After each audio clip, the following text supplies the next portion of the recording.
ચોટીએ બિરાજમાન પ્રભુ શ્રી સ્વામિનારાયણ ભગવાન અને માં કુળદેવી નાનબાઈ માના જ્યારે દર્શન સરસ મજાની સામૂહિક આ ઉપસ્થિતિની અંદર આપ સૌની અંદર હૃદયની અંદર જ્યારે બિરાજમાન છે ને એના દર્શન અહીંયા છે જ્યારે મને થઈ રહ્યા છે ત્યારે આપ સૌના હૃદયની અંદર બિરાજમાન જે ઈશ્વર છે એમને વંદન કરું છું. આ 27 આંજણા ચૌધરી સમાજનું સરસ મજાનું ચોકડું પ્રતાપપુરાના આંગણે સવારથી લઈને અત્યાર સુધીમાં અને હજી એ વક્તાશ્રીએ કહ્યું હતું એમ કે આવ્યા કરે છે. આપ સૌને મારા હૃદયના ભાવથી ઓવાણા, મંચસ્થ મહેમાનોના હૃદય કમળમાં મારા વંદન. 5 દિવસ સુધી ખૂબ સુંદર મજાની આપણે ભાગવતનું આ પંચામૃત ભાગવતનું રસપાન કર્યું. આજે આમ જોઈએ ને તો આ આંગણું મારા માટે કાયમીને જૂનું લાગે છે. આંગણે જ્યારે જ્યારે પણ ચૌધરી સમાજના આંગણે આવવાનું થાય ત્યારે મને એમ થાય કે મારા જ આંગણે હું જાઉં છું.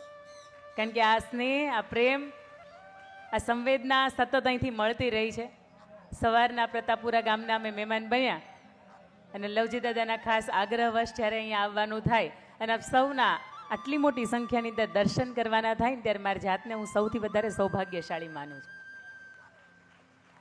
નાનબાઈ માનું મંદિર પ્રતાપપુરા આંગણે બંધાય, 1 વર્ષ પૂર્ણ થાય અને એના પાટોત્સવનો જ્યારે ઉત્સવ ઉજવાતો હોય ત્યારે મને એમ થાય કે નાનબાઈ માની સાથેનું કનેક્શન મારું હું બાલ્ય અવસ્થામાં હતી ત્યારથી છે. હું 7 વર્ષની હતી અને મારા બા મને રોજ વાર્તાઓ કહે. એ દીકરીઓના પ્રસંગની હોય, વીરાંગનાઓની વાતો હોય, મહાપુરુષોની હોય, સત્પુરુષોની હોય કે કોઈ સંત ચરિત્રની વાતો હોય મને કહે.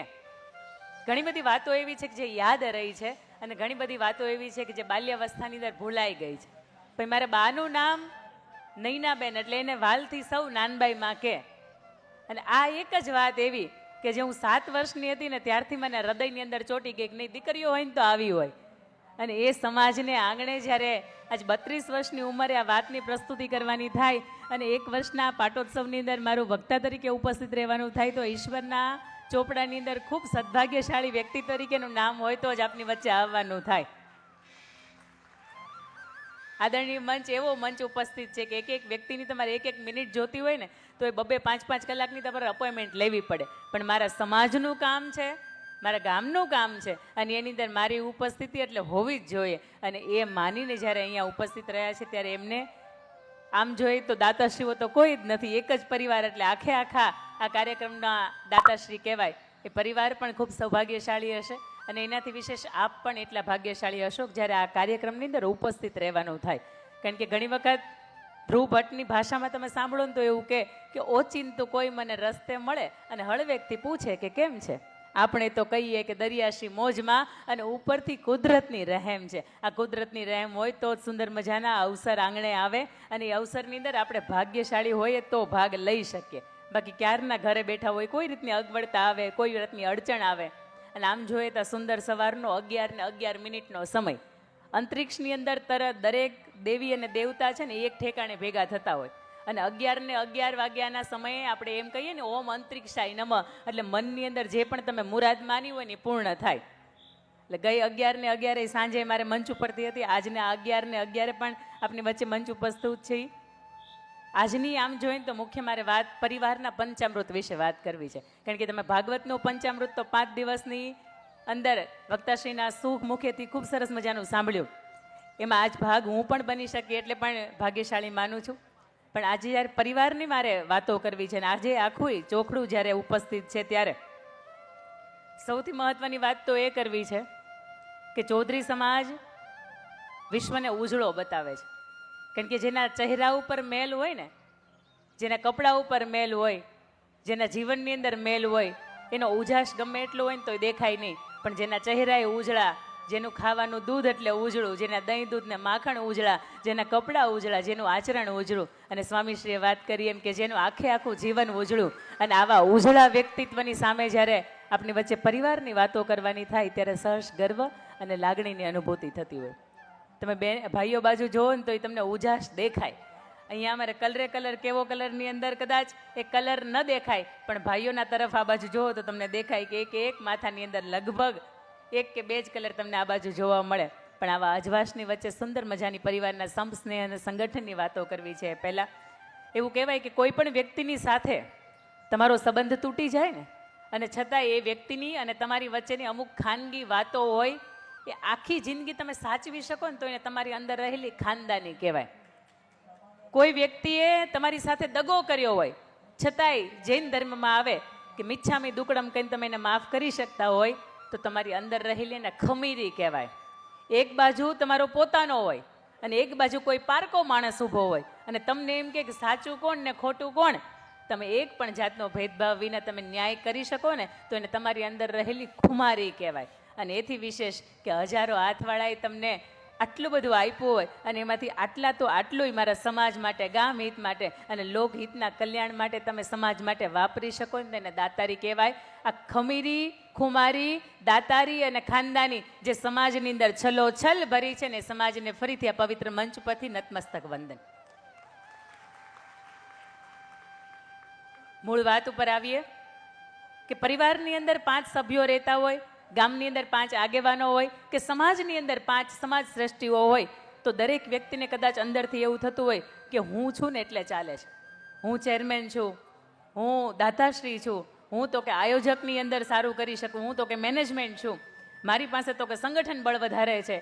આવી રીતે 5 આંગળીઓને એક વખત ઝઘડો થાય. અહીંયાથી આ ચોખડામાંથી બીજી કોઈ વાત ન લઈને જાઉં તો ચાલશે, પણ આ એક મુખ્ય વાત લઈને જાજો, આ જીવનમાં ઉતારવા જેવી વાત છે. એક વખત 5 આંગળીઓને ઝઘડો થાય, 5 એવું કે અમે મોટા, 5 આંગળીઓને કારણ પૂછવામાં આવ્યા કે તમે મોટા કેમ, અને 5 આંગળીઓ ખૂબ સુંદર મજાના પોતાના ઉત્તર પ્રસ્તુત કર્યા. એટલે માનવું પડે કે નહીં 5 તમે મોટા છો, કારણ કે એકની પાસે સંગઠન બળ છે, એકની પાસે ધનનું બળ છે, એકની પાસે સમાજ આખાઈને એક સૂત્ર બાંધવાનું બળ છે અને એકની પાસે સત્તા અને સંપત્તિનું અતકેરું બળ છે. પણ આ 5 અલગ અલગ છે. ઘરની અંદર 5 રહેતા હોય ને 5ની વચ્ચે ઝઘડો થાય ને સાહેબ તો એ ઘરના વડીલ એટલે હથેળી કહેવાય. વડીલની પાસે જાય ને તો એને વકીલની પાસે ન જવું પડે, આવું એક સરસ મજાનું સૂત્ર છે. પણ આ 5 આંગળીઓ છે ને એના વડીલ એટલે હથેળી. આ 5 આંગળીઓ હથેળી પાસે જાય ને હથેળીને એવું કે અમે 5 મોટા છીએ. હવે પ્રમુખનું બિરુદ કોને આપવું, ઉપપ્રમુખ કોને કહેવા, ખજાનચી કોને કહેવા, સહકર્મચારી કોને કહેવા? તમને એવું થાય કે મંચ ઉપર જેટલા પણ વ્યક્તિ દેખાય છે આપણે એનું તો અહીંયા આજના આ કાર્યક્રમની અંદર તો તપ છે જ, પણ મંચના પાછળની અંદર રહીને જે વ્યક્તિએ મેલા કપડાં સવારથી સાંજ સુધી કપડાં બદલાવાનો એ સમય નથી થયો, આવા વ્યક્તિઓએ જ્યારે એનો શ્રમથી સહયોગ આપ્યો છે ને એટલા માટે આ કાર્યક્રમ દીપી ઉઠ્યા છે. 5 આંગળીઓને ઝઘડો થાય, અંગૂઠાને પૂછવામાં આવ્યું કે તમે મોટા છો એનું કારણ આપો. અંગૂઠો બોલે છે, સાંભળજો હવે. અંગૂઠો બહુ મજાની વાત કરે છે કે 27 આંજણા ચૌધરી સમાજ પ્રતાપપુરાને આંગણે ભેગો થાય અને સુંદર મજાનો 5 દિવસનો ભાગવત કથાનો અમૃત મહોત્સવ ઉજવે એટલે ખૂબ મજાની વાત છે. એટલે આ તમે સાંભળો એટલે તમને શેર લોહી ચડી જાય. અંગૂઠો એવું કહે કે હું કોકને આમ કહું ને એટલે શેર લોહી કોકને ચડાવી દઉં. અંગૂઠો એવું કહે કે હું કોકને આમ ટાઈ ફિશ કહું ને એટલે એ વ્યક્તિનું શેર લોહી ચડ્યું હોય ને ઉતરી જાય. અને અંગૂઠો એવું કહે છે કે હું દસ્તાવેજની અંદર આમ સ્ટેમ્પ ફેરવી નાખું ને તો માલિક બદલી નાખવું, આવી ગજબની તાકાત તો કે મારી પાસે છે. એક બાજુ હમણાં દેશનું સાંસદની અંદર નિર્મલા સીતારામ બજેટ રજૂ કરી રહ્યા છે. આ જ સમયગાળો છે કે હમણાં બજેટ રજૂ થઈ રહ્યું છે અને આ જ સમયગાળો છે કે જ્યારે આપની વચ્ચે આ પરિવારની વાતો છે એ થઈ રહી છે. અંગૂઠો એવું કહે છે આટલી ગજબની તાકાત મારી પાસે, તરત આંગળી બોલી બંધા ક્યારનો બોલે છે, પુરુષ પ્રધાન દેશ એટલે તારે એકને જ બોલવાનું. આંગળીએ બહુ મજાની વાત કરી કે તમે મોટા સાંભળ્યું અમે 5 વર્ષે મતદાન આવે. અમિતભાઈ, દેશનો રાજા બદલી નાખવાની તાકાત મારી પાસે છે. આંગળીની વાત એ સાચી હતી. એના પછીની ત્રીજી, તરત આંગળી ત્રીજી ઊભી થઈ, સાઈઝ જો, સાઈઝ જો. સાઈઝની દ્રષ્ટિએ હું મોટી છું પણ એને ખબર નથી ને આપણા ગુજરાતીમાં કહેવત છે મોટા એટલા. આ કોણ બોલે છે? આ હું નથી બોલી, આ મંચ ઉપરથી હું નથી બોલી બિલકુલ.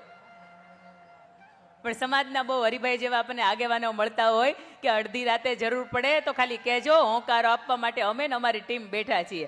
આવા આપણને સમાજ અગ્રણી મળે ને તોય આખું બદલી જતું હોય આપણું. આવા મોટા એટલા ખોટા નહીં પણ મોટા ને એટલા અધકેરા મોટા કે જેણે સમાજ માટે અને દુનિયા માટે શિક્ષણના કાર્યો કર્યા છે, જેણે દાનના કાર્યો કર્યા છે. હમણાં વાત કરી એમ કે જે મંચને આંગણે તો અમારે તમારા સન્માન કરવાનો હોય પણ એ મંચને આંગણે તમે 1,11,000 દઈને સરસ મજાની લાઇબ્રેરીને એમને ભેટ આપતા જાઓ છો, કેટલાય વ્યક્તિને તમે જ્ઞાનનું ભાતું આપતા જાઓ છો. આ મોટા ને એટલા ખરેખર મોટા છે. એના પછીની આ ત્રીજી આંગળી, એની પાસે એનું કારણ હતું મોટાનું. એને પૂછવામાં આવ્યું કે તમે મોટા છો, કારણ આપો. એટલે તરત એણે કીધું, આ માલિક બદલી શકે, આ દેશનો રાજા બદલી શકે. આ આંગળી તો કે મોટી છે, માત્ર એટલા માટે મોટી કહે છે, પણ આ આંગળી એવું કહે છે કે જ્યાં સુધી એ રાજાની તિલક વિધિ ન થાય, જ્યાં સુધી એની શપથ વિધિ ન થાય, ત્યાં સુધી એ કોઈ સારો કામનો શુભારંભ કરી શકે નહીં. તો કે સાંભળો, વાત મોટી, હું મોટી. અને ટચીલી આંગળી તો બિચારી બી ગયા, બધા મોટા મોટા બોલતા હતા એની વચ્ચે, તો મારી જેમ ટચલી આંગળી એવું કીધું કે સાંભળો ને, હું ક્યાંક તો મોટી છું જ. એટલે બધાએ એવું પૂછ્યું કે બોલ, આમ હામું જોઈ ને, કે તું મોટી, કારણ તો આપ, બધી રીતે તું નાની દેખાય, તારું ડાળિયું આવે નહીં. પણ છતાંય ટચલી આંગળી એવું કીધું કે ઇમરજન્સીમાં કોઈ કામ ન લાગે ને તેથી હું કામ લાગુ. આ તમે સમજો નહીં, હે, આ તમે સમજો નહીં, કારણ કે આ પવિત્ર મંચ ઉપરથી એ વાત બોલાય જ નહીં. એ તો નાના નાના હતા, તમારે મારે લીમડા ને પીપળા નીચે ભણવું હતું, અને ઓલા સાહેબને બેન જવા ન દેતા ને, આપણી પાસે બાના હતા. પણ ટચલી આંગળીનો ઇમરજન્સીનો સમય એટલે 5200 વર્ષ પહેલા ગોકુળની અંદર અનરાધાર વરસાદ વરસતો હતો. અને તે દિવસે કૃષ્ણ પરમાત્માએ માત્ર એક ટચલી આંગળી ઉપર ગોવર્ધન પર્વત ધારણ કર્યો હતો. અને તે દી એણે કીધું હતું કે આમાં મોટુંય કોઈ નથી અને આમાં નાનુંય કોઈ નથી. પણ સમજો, 5 વાત સાચી હતી. 5 મોટા હતા, એની પાછળનું એનું કારણ હતું. અને વડીલો પાસે ગયા અને વડીલોને પૂછ્યું કે હવે 5 મોટા છીએ, એમાંથી સૌથી મોટું કોણ, એનું કારણ તમે આપો. અને 5ની સામે વડીલોએ બેઠા અને વડીલોએ બહુ મજાની વાત કરી, જે મંચ તમને સામે વાત કરીને જાય કે તમે 5 આમ થઈ ગયા છો ને આમ, એટલે બીજા 5 ઘર કરી જાય. પણ તમે 5 ભેગા થઈ જાઓ અને કોકને કોળિયું ભોજન જમાડો ને તો એ માણસની ભૂખ ભાંગી જાય. તમે 5 ભેગા થઈ જાઓ અને પાણીનો ગ્લાસ ભરીને કોકને પીવડાવો ને તો એ માણસની તરસ ભાંગી જાય. તમે 5 ભેગા થઈ જાઓ અને જેમ કુરુક્ષેત્રના મેદાનની અંદર અર્જુન હારી ગયો હતો અને કૃષ્ણ પરમાત્માએ 700માંથી 575 શ્લોક બોલીને એને ઊભો કર્યો અને પીઠ થાબડી, એમ તમે કોકના જીવનની અંદર એકાદી વખતે એકાદો વિચાર આપીને એની પીઠ થાબડીને એને શાબાશી આપો ને તો એ માણસ ઊભો થઈ જાય. આવા જાહેર કાર્યક્રમની અંદર કદાચ દાદા નહોતા બોલતા અને એટલા માટે હજી આપણે નથી બોલતા. આ અબોલાના વ્યવહાર, આવા સરસ મજાના કાર્યક્રમને એની અંદર તમે શરમને મારે રામ રામ કરો ને, 2 હાથ ભેગા કરીને, તો એ કટાઈ ગયેલા સંબંધો હોય ને એની ઉપર સરસ મજાનો સોનાનો વરખ લાગી જાય. અને તમે 5 ભેગા થઈ જાવ ને કોકને જોરદારનો મુક્કો મારો ને, સામે વાળાનો સાહેબ ભૂકો નીકળી જાય. આ વડીલો તમને મને એક વાત શીખવીને જાય છે કે આ 5 જુદા પડીએ ને એટલે કોક બીજા 5 ઘર કરે, પણ 5 ભેગા રહેવામાં મજા છે. આ પરિવારનું પંચામૃત એટલે 5 આંગળીઓના માધ્યમથી આપણે મારે કેવું છે. બીજી વાત કે તમે ગામડાના મકાનની અંદર રહ્યા છો એટલે તમને ખબર છે કે નળિયાવાળા મકાન હોય ને એની અંદર એક ચાંદરડું પડતું હોય, ઉપર તો એકાદું નળિયું ભાંગી ગયું હોય, વાંદરો ઠેકતો આવ્યો હોય.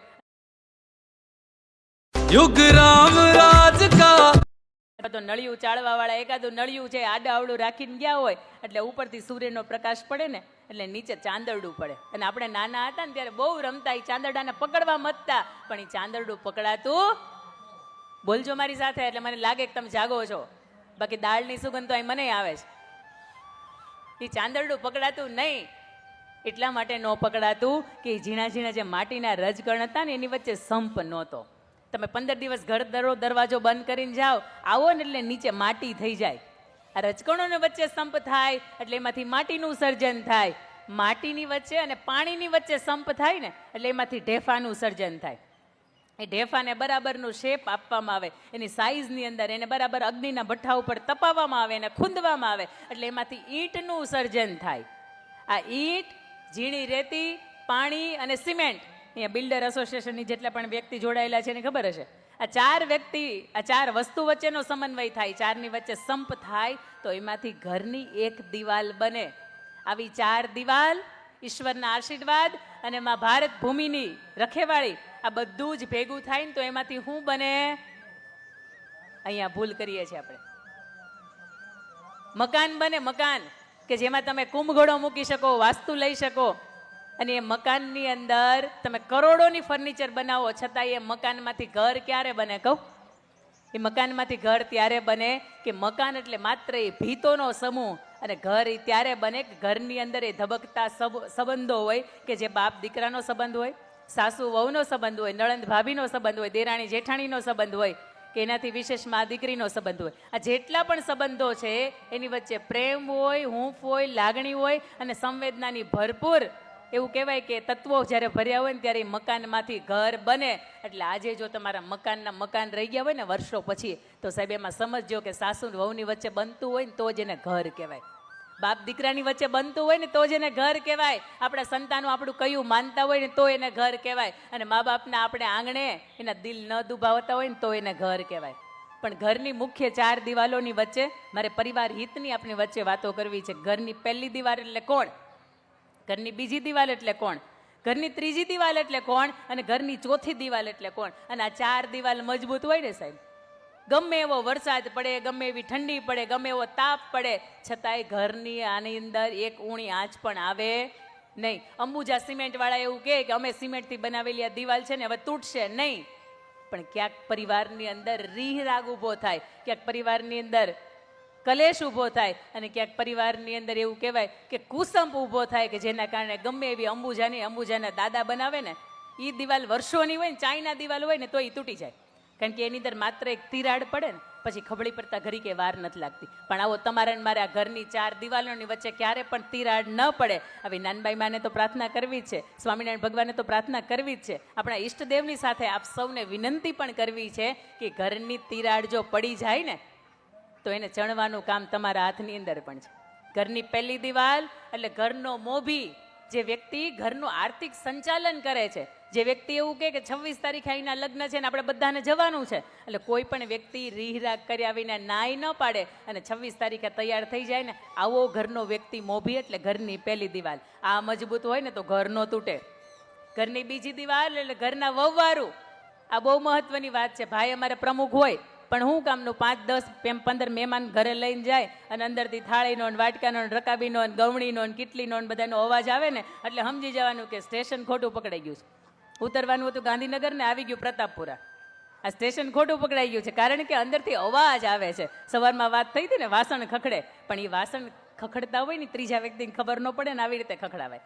ઘરની ત્રીજી દિવાલ એટલે આપણા સંતાનો, ખાસ કરીને યુવા વર્ગના ઉંમરે આંબી રહેલા આપણા દીકરા અને દીકરીઓ કે જેની ઉંમર 12 થી 22, 25 વર્ષની અંદર છે, જે અપરિણિત છે અને સમાજની વચ્ચે હવે દુનિયાદારી ધીરે ધીરે કરતા એ શીખી રહ્યા છે. આ ઘરની ત્રીજી દિવાલ અને ઘરની ચોથી દિવાલ એટલે આપણા ખાસ કરીને મા બાપ. આ પરિવારને એવું થયું હશે કે શાંતાબાની હાજરીમાં એને એના જીવનની અંદર ખૂબ શાંતિથી તો જીવ્યા, પણ એમના ગયા પછી પણ આ સમાજને શાંતિ થાય, મારા પરિવારજનોને શાંતિ થાય, અને આવો એક અખંડ કાર્ય મારે કરવું છે ને એ કાર્ય આજે થાય તો એવું કહેવાય કે બહુ માથે માનવી તેથી વીઘો માંડ પવાય, આ રઘુવીર રીજે રાજડા તેથી નવખંડ લીલો થાય. આ નવખંડ લીલો થયો ને એનો પ્રસંગ તમારી મારી સામે આવ્યો, અને આજે એનો છેલ્લું સત્ર ને છેલ્લો એનો દિવસ. પણ 4 દિવાલ કેવી રીતની મજબૂત હોય આની મારે ખૂબ સુંદર મજાની સમયની અનુકૂળતા આપની વચ્ચે વાતો કરવી છે. બીજી વાત કે મંચ ઉપરથી જેટલી પણ વાતો થશે એટલી સત્ય થશે, કારણ કે સત્ય વાત હશે તો તમારા હૃદયને સ્પર્શશે. અને અહીંયાથી જેટલી પણ વાતો થાય તમને એમ લાગે કે આપણા કામની છે તો ચોક્કસ એને મુઠ્ઠીમાં બાંધીને લઈને જાજો. કોઈ મંદિરે તમે જાઓ ને કોઈ માનતા તમે માનો ને તો ગાંઠ તમે સાડીના છેડા ઉપર તરત ગાંઠ મારો, તમારા દુપટ્ટાના છેડા ઉપર તરત ગાંઠ મારો, અને તમને એવું લાગે ને કે આ વાત આપણને લાગુ પડે છે તો ગાંઠ મારીને જજો કે તમે જ્યાં સુધી એમાં સાર્થક ન થાય ને ત્યાં સુધી એ ગાંઠ ખુલે નહીં. બીજી વાત કે જ્યારે પ્રથમ વાર્ષિક પાટોત્સવ થાય અને નાનબાઈ માના પ્રસંગની અંદર તમેનું આ દિવ્ય અનુભૂતિ કરવા માટે અહીંયા ઉપસ્થિત થયા છીએ, ત્યારે નાનબાઈ માં કોણ આજના આપણા યુવાન દીકરીઓને સમજાવવા જેવી બહુ જરૂર છે. કારણ કે એને તમે પૂછો કે તમારા જીવનની અંદર રોલ મોડલ કોણ, તો એવું કહેશે દીપિકા પદુકોણ, ઐશ્વર્યા રાય, આ મારા જીવનના રોલ મોડલ છે. કારણ કે તો કેવા સરસ દેખાય, એના સુંદર બોડી છે, એના વસ્ત્રો સુંદર હોય, એની ભાષા ખૂબ સુંદર મજાની છે. પણ ક્યારેક તમને એમ થાય ને કે જો આ મારા રોલ મોડલ છે, આ મારા હીરોઝ છે કે જેને હું આદર્શ માનું છું, તો એક વખત નાનબાઈ માને મૂર્તિના દર્શન કરજો. રૂબરૂ જ્યારે દર્શન કરો ને ત્યારે તે દિવસે એમ થશે કે નહીં, આવું દિવ્ય સ્વરૂપ કદાચ આજની કોઈ પણ સ્ત્રીની અંદર મને દેખાતું નથી. મેં તમને વાત કરી હતી એમ કે હું 7 વર્ષની હતી અને મને મારા બાએ જ્યારે આ વાત કરી, એ વાતને મારી વચ્ચે હતી ઉપસ્થિત અહીંયાથી કરવી છે કે વર્ષો અગાઉ ગૌધન જ્યારે ગામને આંગણે હોય ને ત્યારે ગૌધનને વાળવા માટે વિધર્મીઓ આવતા, અને વિધર્મીઓ જ્યારે ગામને આંગણે ગાયો હોય અને એને વાળીને લઈ જતા હતા ત્યારે જોયું કે યુદ્ધ છેડાયું. ઓલી બાજુથી વિધર્મીઓ એની તલવાર લઈને આવ્યા છે, આ બાજુ તો આપણા આંજણા એની તલવારો લઈને ગયા છે, અને મારો ને કાપો એક જ કે મારી ગૌધન છે ને વાળીને તમારાથી લઈને જવાય, ગાય મારી માતા કહેવાય, અને એને તમારાથી આવી રીતે ન લઈને જવાય, તમે એને કસાય ખાનાય અમે તમને ન જવા દઈએ. અને એની વચ્ચે યુદ્ધ થાય તો જુએ છે ગામની એક દીકરી કે એ જુએ છે કે મારા આંજણાની સંખ્યા ઓછી છે, મારા પુરુષોની સંખ્યા ઓછી છે, શું કરાય? માથે 17 વળની પાઘડી ચરાવે, પુરુષોનો વેશ ધારણ કરે, પોતાનું મોઢું બાંધે અને હાથની અંદર એ પણ તલવાર લઈને ઘોડે સવાર થઈને નીકળી પડે. અને એવું કહેવાય કે લીંબોદરા અને પ્રતાપપુરા આ બેની વચ્ચે વર્ષો અગાઉ જંગ ચાલતો હતો, અને એ જંગની અંદર લીંબોદરાની અંદર કેટલાય એમાં એક હાહાકાર બોલી ગયો કે આ યુવાન કોણ છે, આ યોદ્ધો કોણ છે કે જેણે કેટલાય અમારા સૈનિકો છે, અમારા વિધર્મીઓ જે હતા એને મારી નાખ્યા. અને હળવેકથી જ્યારે નાનબાઈ માં છે પોતે ઘોડે સવાર થઈને પોતે પગની તરફ નીચું વળે ને પગની અંદરનું કડવું જોઈ જાય, વિધર્મીઓ પારખી જાય કે આ તો કોઈક બાઈ માણા છે, આ કોઈ પુરુષ નથી કે જેની તમે શૌર્યતાની જેની વીરતાની તમે વાતો કરો છો ને, આ કોઈ વીર પુરુષ નથી, આ તો બાઈ માણા છે. અને પછી એને ઘેરવામાં આવે અને સાહેબ એનું માથું અને ધડ એનું અલગ અલગ કરવામાં આવે. એવું કહેવાય કે આપણા સમાજ માટે આ કલંકની ઘટના. પણ એ માથું ને ધડ અલગ થયા પછી પણ જેની તલવાર લીંબોદરાથી લઈને પ્રતાપપુરાની વચ્ચે સતત ચાલતી આવે અને કેટલાય દુશ્મનોના માથા વાઢી નાખે ને એમાં તમારી મારી કુળદેવી, એમાં નાનબાઈમાં એનું આ મંદિર બંધાય. અને એના પ્રતાપપુરાના આંગણે જ્યારે 1 વર્ષના પાટોત્સવની અંદર આપ ઉપસ્થિત હોય ને ત્યારે આપણી દીકરીઓને ખાસ કરીને સમજાવજો કે આ માં કોણ છે, એને શું કામ કર્યું છે. અને એવું કહેવાય કે જેની માં એટલી બધી મજબૂત હોય ને સાહેબ, એના સંતાનોની અંદર જરી કે જોવાનું જ ન હોય. કારણ કે પહેલાના હક પણ આવી રીતે જ થતા કે એનું કુટુંબ ખાનદાન છે એટલે એની અંદર એના સંતાનો છે એના જોવાના ન હોય. જેની માં આટલી બધી તાકાતવાળી હોય, જેની માં વિધર્મીઓની સામે લડી લેતી હોય, જેની માના શિર એક બાજુ વયા જાય છતાં એના ધડથી માત્ર એના હાથ હાલતા હોય, તો સાહેબ એ માં આપણી ઈષ્ટદેવ છે, એ માં આપણી કુળદેવી છે. અને એના વાર્ષિક પટોત્સવની અંદર આપણે જ્યારે અહીંયા ઉપસ્થિત થયા છીએ, માની પાસેથી શીખવા જેવું છે કે રિયલ મોડલ આપણા કોણ હોય, આપણા આદર્શ વ્યક્તિત્વ કોણ હોય. અને મુખ્ય વાત હવે 4 દિવાલની વચ્ચે કરીએ કે સૌથી પહેલી દિવાલ એટલે ઘરની અંદર આર્થિક સંચાલન કરતો ભાઈ. એની અંદર સૌથી પહેલાં તો 2 ગુણ હોવા જોઈએ. સવારમાં રામસ્વામી દાસે વાત બહુ મજાની કરી હતી કે એક કે જે વ્યક્તિ ઘરનું સંચાલન કરે છે, જેની માથે ઘરનો કાર્યભાર છે, જે વ્યક્તિના આર્થિક કમાણીથી ઘર ચાલે છે, સાહેબ એ સૌથી પહેલા નિર્વ્યસની હોવો જોઈએ. કારણ કે અંદર વ્યસન હશે ને તો કાલ સવારમાં પરિવારની પથારી ફરતા વાર નહીં લાગે. અને આપ તો એ મોળી સંખ્યાની અંદર મોટા કેટલાય જીવનના અનુભવોને લઈને બેઠા છો, આપની નજરની સામે પણ આપણે આવા કેટલાય જે ઘટનાઓ કહી શકાય એ જોઈ હશે. સૌથી પહેલી વાત કે એ વ્યક્તિ નિર્વ્યસની હોવો જોઈએ, અને બીજી વાત કે એ વ્યક્તિ ભેદભાવ રહિત ન હોવો જોઈએ. એના જીવનની અંદર મારા ભાઈના સંતાનો કે મારા બહેનના સંતાનો કે મારા મોટા ભાઈના સંતાનો આની પ્રત્યે ક્યારેય ભેદભાવ ન હોય ને તો આને રાજા કહેવાય, તો આને ઘરનો મોભી કહેવાય. તમને ખબર છે અયોધ્યાની અંદર પ્રભુ શ્રી રામ જ્યારે 14 વર્ષનો વનવાસ પૂર્ણ કરીને જ્યારે અયોધ્યાની અંદર આવ્યા ને ત્યારે આખી અયોધ્યા ખૂબ સરસ મજાની શણગારી હતી. અને અયોધ્યાની અંદર જેટલા પણ વ્યક્તિઓ હતા ને બધા જ રામનું સ્વાગત કરવા માટે ગયા હતા. અને રામે જોયું કે આસપાસ બધા જ વ્યક્તિઓ દેખા છે, નાના નાના બાળકો દેખાતા નથી. એટલે તરત પ્રભુ શ્રી રામે ભરતને પૂછ્યું, ભરત મારા આગમનની રાહની અંદર બાળકોને ઉત્સાહ નહોતો, આજ કેમ બાળકો નથી દેખાતા? અને ત્યારે ભરત બહુ મજાની વાત કરે છે કે પ્રભુ ભાઈ આપને 14 વર્ષનો વનવાસ મળ્યો અને વનની અંદર જઈને આપણે બ્રહ્મચર્યનું પાલન કરવું પડ્યું હતું. અને જે દિવસથી આપ અયોધ્યા છોડીને ગયા છો એને વાતને આજે 14 વર્ષ વીત્યા. આ 14 વર્ષની અંદર એક પણ બાળકનો અયોધ્યાની અંદર જન્મ નથી થયો. ઘરનો મોભી હોય ને, દેશનો રાજા હોય, કુટુંબનો વડો હોય, એની પ્રત્યે આટલો આદર ભાવ હોય ને તો એ વ્યક્તિ ખરા અર્થની અંદર વડો કહેવાય. બીજી વાત મારે તમને કરવી છે, આજના સમયની અંદર તમે ધૃતરાષ્ટ્ર જોયા? ધૃતરાષ્ટ્ર જોયા તમે ક્યાંય? કે સંજય હાથ દોરીને જાય, ગાંધારી એનો હાથ પકડીને જાય, અને આવી સિરિયલની અંદર તમે ધૃતરાષ્ટ્રને જોયા છે. પણ આ વાત હું તમને કહું એટલે તમને ચોક્કસ એવું થશે કે આવા ધૃતરાષ્ટ્રને તો મેં ગલીએ ગલીએ, નાકે નાકે અને કદાચ ઘરમાં ઘરમાં મેં જોયા છે. શ્રીમદ ભગવદ્ ગીતા આમ તમે જોવો ને 700 શ્લોક 18 અધ્યાય, એમાં એક જ શ્લોક ધૃતરાષ્ટ્ર બોલે છે. અર્જુન વિષાદ યોગ એની અંદર પહેલો શ્લોક ધૃતરાષ્ટ્ર ઉવાચ ધર્મક્ષેત્રે કુરુક્ષેત્ર સમવેતા યુયુત્સવે માંડવા પાંડવાશ્ચ કિમ કુર્વત સંજય. એક જ શ્લોક ધૃતરાષ્ટ્ર બોલે છે, છતાંય તે આખી ગીતાની શરૂઆત ધૃતરાષ્ટ્ર ઉવાચથી થાય. ધૃતરાષ્ટ્રની ઉપમા મારે એટલા માટે આપીને વાત કરવી છે કે શહેરની અંદર એક ભાઈ કે એનું ઘરનો 28 નંબરનો મકાન, અને દરવાજા ઉપર આવે તો દરવાજા ઉપર એક શેરડીનો સાંઠો કપાવે. શેરડીના સાઠાના બે ભાગ કરે. તમને ખબર છે પૂંછડિયાનો ભાગ હોય ને એ મોળો હોય અને ઉપરનો ભાગ હોય ને શેરડીનો એ થોડો મીઠો ભાગ હોય. એક હાથની અંદર મોળો ભાગ પકડ્યો છે ને એક હાથની અંદર મીઠો ભાગ પકડ્યો છે, લઈને જાય છે. 25 નંબર ઘરના મકાનના 25 નંબર આવ્યા એટલે દૂરથી જુએ છે કે એક બાજુ મારું સંતાન રમે છે અને એક બાજુ મારા ભાઈનું સંતાન રમે છે. મારા હાથની અંદર જે જમણા હાથની અંદર છે ને એ બાજુ તો મોળો સાંઠો છે અને એ બાજુ તો મારું સંતાન રમે છે, અને જે બાજુ ડાબા હાથની અંદર મેં પકડ્યો છે એ તો મીઠો સાંઠો છે અને એ બાજુ તો મારા ભાઈનું સંતાન રમે છે. એટલે હળવેકથી પાસે જાય, આમ ચોકડી મારી દે ને પછી એમ કે લ્યો છોકરાઓ શેરડી ખાઓ. આ ધૃતરાષ્ટ્ર વૃત્તિ. હા, જો તમે કોઈ સંસ્થાના વડા છો, જો તમે ઘરના મોભી છો, કે જો તમે ગામના આગેવાન છો અને આ રીતનો ભેદભાવ થાય સાહેબ, તો એ પાંડવ રાજાના 5 પાંડવ હોય તો 5 જમીન જ માંગી હતી, 5 ગામની જમીન જ માંગી હતી, અને છતાંય તે દુર્યોધન એમ કે 5 સોયની અણી જેટલી તમને જમીન નહીં આપું.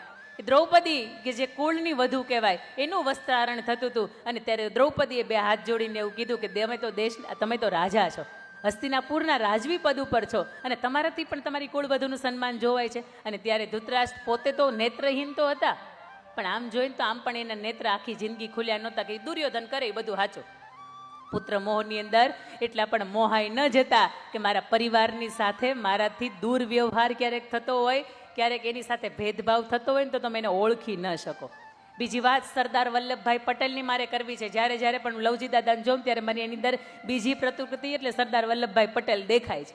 આના દર્શન મને 4 મહિના પહેલાં જ્યારે હરિભાઈ કેમ્પસની અંદર આપણે માણસા મળવાનું થયું, આ કાર્યક્રમનું મને જે દિવસે આમંત્રણ મળ્યું, પહેલી વખત જ્યારે મેં જોયા ને ત્યારે મને આ દેશના અખંડ ભારતના શિલ્પી કે જેને 562 રજવાડા એક કર્યા એવું અખંડ ભારતનું દેશ રત્ન એટલે સરદાર વલ્લભભાઈ પટેલ અને એમના વ્યવહારમાં, એના વાણી વર્તનની અંદર, એના મોભાની અંદર મને ક્યાંક થોડીક અનુભૂતિ થાય એટલે સરદાર વલ્લભભાઈ પટેલ કે જેના નેજા હેઠળ ભારત વર્ષ એક બન્યો અને એના જીવનની અંદર ભાઈ તરીકે કેવા રહ્યા હતા એની અદ્ભુત મારે એક કિસ્સો કેવો છે. પોતે 33 વર્ષના હતા અને વયે વિધુર થયા અને એ સમયગાળાની અંદર નક્કી કર્યું કે મેં મારા બીજા લગ્ન કરવા નથી. 7 વર્ષની નાનકડી દીકરી મણિબેન અને 2.5 વર્ષનો દીકરો ડાયોભાઈ, બંને સંતાનો નાના, એ સમયની અંદર પુનર્વિવાહ લગ્ન થતા, પણ છતાંય સરદાર વલ્લભભાઈ પટેલ એવું કહે કે મારે ભણવું છે, મારા સંતાનોને હોસ્ટેલમાં મૂકીને ભણાવીશ અને મારે ભણવું છે, મારે સામાન્ય વકીલ નહીં રહેતા, મારે લંડનની અંદર બેરિસ્ટરની ડિગ્રી પ્રાપ્ત કરવી છે. બેરિસ્ટરની ડિગ્રી પ્રાપ્ત કરવા માટે પોતે નાની નાની બચત કરે અને બચતમાંથી પોતે વિદેશ ભણવા માટેના કાગળિયાઓ તૈયાર કરે. એક વખત એક કાગળિયાની સાથે, પાસપોર્ટની સાથે એને જે યુનિવર્સિટીમાં એડમિશન લીધું એ એડમિશનના કાગળિયાઓ ઘરે આવે અને ઉપર લખ્યું હોય VZ પટેલ, કાઉન્સમાં લખ્યું હોય ડિસ્ટ્રિક્ટ લીડર, મોટા ભાઈનું નામ વિઠ્ઠલભાઈ ઝવેરભાઈ પટેલ અને પોતાનું નામ વલ્લભભાઈ ઝવેરભાઈ પટેલ, બંનેનું ટૂંકું નામ VZ પટેલ થાય. મોટા ભાઈના હાથમાં કુરિયર આવ્યું ને એને એવું લાગ્યું કે આ કુરિયર તો કદાચ મારા નામ ઉપર છે, કારણ કે બંને ડિસ્ટ્રિક્ટ લીડર હતા. એટલે મોટા ભાઈ કુરિયર ખોલે છે, ખબર પડે છે નાનો ભાઈ તો વિદેશ ભણવા માટે જાય છે. વિદેશ ભણવા જવાની, બેરિસ્ટરની ડિગ્રી પ્રાપ્ત કરવાની અને લંડન ભણવાની ઈચ્છા તો મોટા ભાઈને હતી, પણ ક્યાંક સમય સંજોગે પોતે ભણી ન શક્યાનો અફસોસ છે ને એ વલ્લભભાઈની સામે રજૂ કરે છે. ભાઈ, હું પણ ઈચ્છતો હતો કે વિદેશ ભણવા માટે જાઓ, પણ ખબર નહીં સમયના સંજોગે હું ભણી ન શક્યો. વલ્લભભાઈને તરત વસવસો થાય કે હું ભણવા માટે જાઉં ને મારા મોટા ભાઈની આ ઈચ્છા બાકી રહી જાય. તમે ભાઈ એવું કરો, અત્યારે થોમસ કુક નામની કંપની જે વિદેશ લઈ જાય છે સ્ટીમરમાં બેસાડીને 15 દિવસે તમને મુંબઈથી લંડન સુધી પહોંચાડે, તો એની અંદર માત્ર એ લોકો નામવારી વેરીફાઈ કરે, એમાં પાસપોર્ટ સાઇઝના ફોટા લાગતા નહીં. એ સમયે તમે મોટા ભાઈ એવું કરો, તમે મારા એડમિશન ઉપર કે મારા નામ ઉપર જાઓ, તમે ભણી આવો, તમે બેરિસ્ટરની ડિગ્રી પ્રાપ્ત કરી આવો. મોટા ભાઈ તો થોડીક વાર આનાકાની કરે, પણ આગ્રહવશ થઈને પોતે એના પાસપોર્ટ, એની ટિકિટ લઈને પોતે વિદેશ ભણવા માટે જાય ને વિદેશ એનું ભણતર શરૂ પણ થઈ જાય. પોતાના નામ ઉપર જ્યારે મોટા ભાઈને ભણવા મોકલે ને ત્યારે એવું કે સમાજની અંદર 2 ભાઈને બનતું હોય ને હરિભાઈ, તેથી ત્રીજા વ્યક્તિને તરત એમ થાય કે અહીંયા આપણે ખીલી બરાબર મારવા જેવી છે. તમે જોયું હશે કે મોટી મોટી પથ્થરની શિલા હોય ને તૂટે નહીં, એને તમે ઘણ કે હથોડો મારો ને છતાં એ ન તૂટે, પણ એની અંદર નાનકડી એવી તિરાડ પડે, એની અંદર રજકણ ફસાય અને એની અંદર લાપડા નામનું ખડ ઉગે ને એટલે સાહેબ ગમે એવો મોટો શિલાલેખ હોય ને છતાં એને તોડી નાખે. શું કામ? એને એની અંદર એક તિરાડ પડી, એની અંદર લાપડા નામના ખડને એમ થયું કે અહીંયા પ્રવેશવા જેવું છે. તરત કોઈ વ્યક્તિ આવે ને સરદાર વલ્લભભાઈ પટેલને એવું પૂછે કે તમે તો મૂર્ખામી કરી કહેવાય, કારણ કે તમે માંડ એ સમયમાં 10,000ની બચત કરી હતી. આજથી 120 વર્ષ પહેલાંની વાત કરું છું કે એ સમયની અંદર તમે માંડ 10,000 રૂપિયાની બચત કરી હતી ને તમે તમારા ભાઈને વિદેશ ભણવા માટે મોકલી દીધા. અને તે દિવસે સરદાર વલ્લભભાઈ પટેલ એવું કહે છે કે મારા ભાઈ માટે પાસપોર્ટ નહીં પ્રાણ પણ આપવાના થાય ને તો હું આપી દઉં, કારણ કે જે ભાઈનો નહીં ને એ દુનિયામાં કોઈનો નહીં. સૌથી ઘરની પહેલી દિવાલ તમને શીખવે છે કે તમારા ભાઈના જીવનની અંદર જો સુખ દુઃખ હોય ને તો સૌથી પહેલાં મદદરૂપ તમે એના થજો અને પછી જાપે છે કે ઝાલકું મારવા માટે જજો. ઘરની બીજી દિવાલ એટલે સ્ત્રી પાત્ર. મેં હમણાં તમને કહ્યું એમ કે ધર્મ, અર્થ, કામ અને મોક્ષ ગોરબાપાની સાક્ષીએ, ભગવાનની સાક્ષીએ, કુળદેવી કે ઈષ્ટદેવની સાક્ષીએ 4 ફેરા તમે ફરો. સૌથી પહેલો ફેરો ધર્મનો ફેરો. મારા પતિ, મારા પરિવારમાંથી જ્યારે ધર્મનું કામ થતું હશે ને ત્યારે એનો હાથ હું પાછો ખેંચીશ નહીં, એના હાથની અંદર મારા નામની પણ આહુતિ આપીશ. સૌથી પહેલો ધર્મનો ફેરો. બીજો ફેરો અર્થનો ફેરો કે મારા પતિ કમાતા હશે ને તો એનું સારી રીતે ઉપયોગ કરીશ અને કમાણીમાં કદાચ ક્યાંક ચૂકશે ને તો હું મારા તરફથી મારા કળા કૌશલ્યનો ઉપયોગ કરીશ અને પરિવારને આર્થિક રીતે મદદરૂપ થઈશ. આજે જે હમણાં મારા પછીના સન્માનો જે બહેનોના થવાના છે ને એ બહેનોને પૂછજો છે કે તમે કમાવો છો કોના માટે કમાવો છો. એ તમને ક્યારેય જવાબ નહીં આપે કે અમે લાલી લિપસ્ટિક માટે કમાઈ છે, અમે અમારા પરિવાર માટે, અમે અમારા સંતાનો માટે અને અમે અમારા મા બાપના અધૂરા રહી ગયેલા સ્વપ્નાઓ પૂરા કરવા માટે કમાઈ છે. આ બીજો ફેરો અર્થનો ફેરો. ત્રીજો ફેરો કામનો ફેરો કે આ સમાજની અંદર, આ કુટુંબની અંદર હું પરણીને આવી અને સગપણની મેં મર્યાદાની ચૂંદડી ઓઢીને આવીને એટલે સમાજને, આ ઘરની અંદર હું દીકરા દેવા માટે આવી છું, આ ઘરના દીકરાને જુદા કરવા માટે નથી આવી. અને ચોથો ફેરો મોક્ષનો ફેરો કે જ્યારે પણ યમરાજને એમ થાય કે તારા દિવસો પૂરા થઈ ગયા, તારી ઘડીઓ પૂરી થઈ ગઈ અને હાલભાઈ હવે તારા આવવાનો સમય થઈ ગયો, તેથી અર્ધાંગના સ્વરૂપે એવું કહે કે મારા પતિએ ધર્મના ખૂબ કામ કર્યા છે અને તમને રાજી કર્યા છે, છતાંય જો એનો સમય પૂરો થઈ જતો હોય ને તો તમારે જીવ લેવો હોય ને તો તમે મારો લઈ જાઓ, એને હજી જીવવા દો. આ ધર્મ, અર્થ, કામ અને મોક્ષ, આ 4 ફેરા ફરીને જ્યારે તમે એક સગપણની ચૂંદડી ઓઢીને, મર્યાદાની ચૂંદડી ઓઢીને એક પરિવારની અંદર આવો છો ત્યારે આપને મારે 2 હાથ જોડીને વિનંતી કરવી છે કે સવારથી સાંજ સુધીમાં આપણે 2 કામ કરીએ. સ્ત્રી તરીકે સાંભળજો, ખાસ સાંભળજો. સૌથી પહેલું કામ, સવારથી સાંજ સુધીમાં 10 વખત અરીસામાં જોઈએ કેવા લાગીએ છીએ. અહીંયા મંચ ઉપર બેઠેલા મહેમાનોને એટલી હું તમને ગેરંટી આપું ને અહીંયા ઉપસ્થિત કોઈ પણ ભાઈઓને એમ નથી થતું કે આપણે એક વખત અરીસામાં જોઈને જઈએ. એટલે ઘણી વખત એમ કે હું ઘણી વખત કહેતી હોય કે નારી તું નારાયણી કાર્યક્રમો થાય પણ આ દેશ પુરુષ બધાનો દેશ છે, પણ નર તું નારાયણ આ કાર્યક્રમ ક્યારેય ન થાય. કારણ કે એટલા માટે કે એને અંદરો અંદર ક્યાંય કોમ્પિટિશન નથી. પોતે કોઈ પણ જાતના ડ્રેસિંગમાં કોઈ પણ કલર પહેરીને આવ્યા છે ને એને ક્યાંય અંદરથી એમ નથી કે મારે જેવો મને બીજો મળશે તો. અને આપણે 10,000ની હાડી ઠપકારીને આવ્યા હોય અને એની જેવી જો આપણને મળી જાય